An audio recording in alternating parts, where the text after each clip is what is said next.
We're back on the GX460 today, and we are going to grease the drive shaft. This job should be done every 15 to 20,000 miles. It extends the life of the drive shaft and also prevents clunking noises when accelerating or decelerating. These are the items you'll need for the job. Link in the description below to get your own. Of course, you need some new grease. Lexus specifies NLGI number 2. And Moly Fortified. There's a few different brands you can get. This is what I found easily on Amazon. You'll need a grease gun. I have a special zerk fitting here attached. I highly recommend this. This is a dirty job, so you could use some gloves. Also a grease rag. Headlamp is useful. And a mat to avoid getting grease all over your driveway. The vehicle's already lifted up in the rear. We have wheel chocks down. Right now the vehicle back end weight is supported by these jack stands, left and right. With the jack stands underneath the rear axle instead of the subframe, I don't have to lift up the vehicle quite as much. So let's get our new grease inside our grease gun. The grease gun just ran out of some old marine grease, so we're going to remove whatever's in there and replace it with the new grease.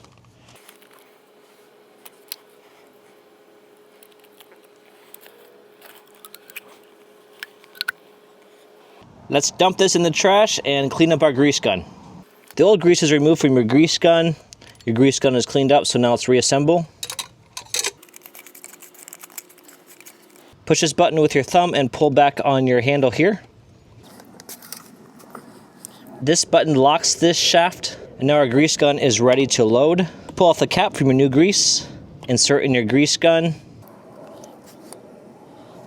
On the opposite end of your grease, pull off this cap. I already loosened it and pulled it off. And assemble your grease can to the pump. The button up here is a bleeder valve. Let's get the air out of our grease gun. Press this button here, and now we're putting pressure on the grease. Press this button again to release any air. Give this lever a few pumps if you'd like to really get out any of your excess air. We should now be ready to go. So this vehicle is not only lifted to provide me some more access underneath the vehicle, but importantly, lifting the rear wheels off the vehicle allows the rear wheels to rotate, and thus the drive shaft can also rotate, giving us access to the zerk fittings below. This vehicle actually has two drive shafts. There's a rear drive shaft and a front drive shaft, sometimes called the propeller shaft. And along this assembly, there's a few different zerk fittings that we're going to attach our grease gun to and fill up with grease. Check out this image to see what I'm talking about. To ensure I'm pumping grease and not air, I'm going to give this grease gun a few pumps until I see some grease come out of this end here. This blue grease is the old marine grease. I'll continue to pump until I see the new grease color come through. And there it is, there's the new color. Let's go grease some fittings. Also, in order to allow us to manually rotate that drive shaft, we need to put the vehicle in neutral and remove any parking brakes. So let's turn on the vehicle. We have the wheel chocks on, so we shouldn't roll around, but just be careful. Put the vehicle in neutral, release the parking brake, and turn off the vehicle. It's going to continue to beep as long as it's not in park. Give the vehicle a push to ensure it's not going to come off the jack stands. The vehicle continues to make a loud ringing while it's not in park. But let's crawl underneath the rear end and check out the rear drive shaft. So this is the rear of the vehicle, the rear differential, the rear drive shaft, and the front portion of the rear drive shaft.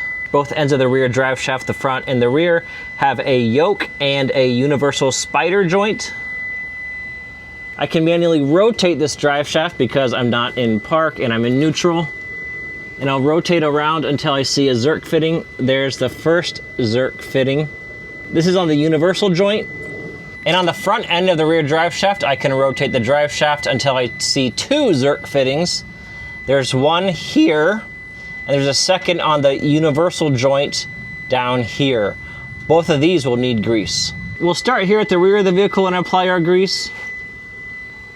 Any universal or spider joint zerk fitting will receive 4 to 6 pumps of grease, and any slide yoke zerk fitting will require 9 to 10 pumps of grease. You don't want to apply too much grease because you don't want to break any grease seals. Use this lever to grab a hold of that zerk fitting.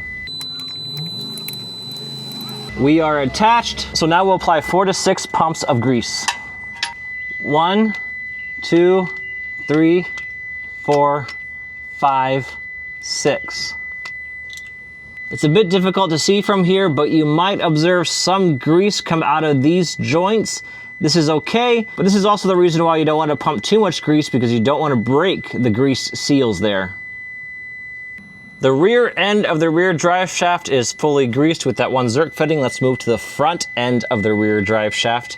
Rotate around your drive shaft until you can see the two zerk fittings here. Remember the one at the sliding yoke and the second at the spider universal joint. Same procedure here, attach your grease gun end to your zerk fitting on the universal joint. We're firmly attached, and 4 to 6 pumps of grease here.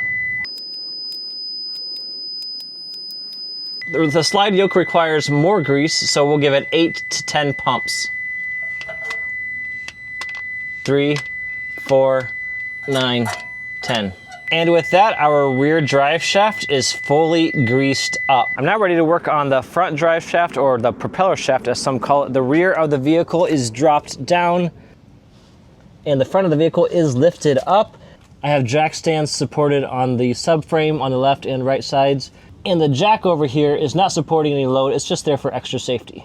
Front tires are free to move. Just like before, let's get the vehicle parking brake off and the vehicle in neutral. And just like before, the vehicle is going to scream at me. It's making a loud noise, and that's because the vehicle's not in park. But this is important to do so I can manually rotate the front drive shaft. Back under the vehicle, this is the rear drive shaft we just finished, and going toward the front of the vehicle. Here's the front of the rear drive shaft, the transfer case, and in front of the transfer case is the front drive shaft or the propeller. I can manually rotate the front drive shaft, and the tires are moving along with it. So looking toward the back end of the front drive shaft, you can remove this cover to gain better access. It's just 2 bolts down here. But I'm going to try to see if I can get to the zerk fittings without doing that. I already see one zerk fitting on the yoke. Okay, so it's hard to see here, but here's that zerk fitting on the yoke. That needs to be greased. And there's also a zerk fitting on the universal spider joint deep in here.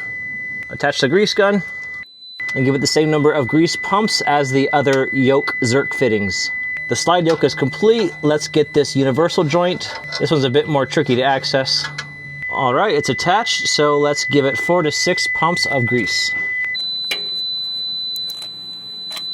That completes greasing on the rear of the front drive shaft. We'll now move toward the front of the vehicle a bit more. Front of the vehicle here. This is the front drive shaft again.